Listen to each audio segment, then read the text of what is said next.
Reference చేస్తే అక్కడ ఏమైపోతుంది అంటే నేను ఎప్పుడూ అది చెయ్యను యాక్చువల్లీ. బికాజ్ ఏమంటే మళ్ళీ అదే నేను చెప్పేది again actually what the seed actually ఉంది కదా, అది మీరు ఒరిజినల్గా ఏమో చెప్పాలంటే అదే మీకు గైడ్ చేస్తూ ఉంటుంది. ఇది ఇలా చేయి, ఎలా చేయి, ఇది బాగుంటుంది అని. నేను రెఫరెన్స్గా చేసుకుంటే మళ్ళీ అదే, ఓ ఇలా ఉంటే బాగుంటుంది, అలా ఉంటే బాగుంటుంది, ఆ ఫిలిం చూస్తే ఇలా ఉంటే బాగుంటుంది అని. అదేంటో నాకు అది ఆ ఐడియా రాదు నాకు. అదే అందుకే మీ ఫిల్మ్స్ లో ఒరిజినాలిటీ కనిపిస్తుంది బేసికలీ. అదేనో మీరు చెప్తారు అంతే. ఉంటుంది because it's literally a part of you కాబట్టి. Thank you.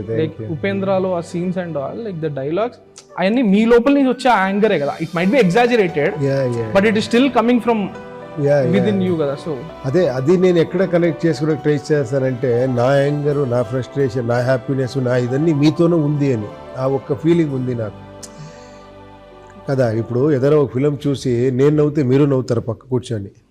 ఒక మంచి కామెడీ సీన్ వస్తే, ఒక మంచి ఎమోషన్ పీస్ మీరు ఎక్సైట్ అవుతారు, ఒక మంచి ప్యాథటిక్ సీన్ వస్తే మీరు టీయర్స్ వస్తుంది. నేను అప్పుడు ఆ సబ్ కాన్షియస్ అనేది ఒకటే అని, కాన్షియస్ లెవెల్ వేరే వేరే ఉండొచ్చు బట్ సబ్ కాన్షియస్ ఒకటే. అది ఆ సబ్ కాన్షియస్ లెవెల్లో టచ్ చేసి నేను చేస్తే నేను ఆడియన్స్ దగ్గర ఉంటాను అని. It is so difficult to go to audience level. Audience level is always here. it's nice that no filmmaker actually can go to that level according to me. They can try, they can reach. ఇంత ఉంటే ఇక్కడ వరకు reach అవ్వచ్చు, కొంతమంది ఇక్కడ reach అవ్వచ్చు, ఇక్కడ వెళ్ళేది చాలా కష్టం. బట్ నేను ట్రై చేస్తాను అంతే. మ్యాక్సిమము వాళ్ళతో కూర్చొని వాళ్ళు చూస్తూ ఉంటే ఎలా ఉంటుంది, నేను ఆడియన్స్గా చూస్తే అలా ట్రై చేస్తాను.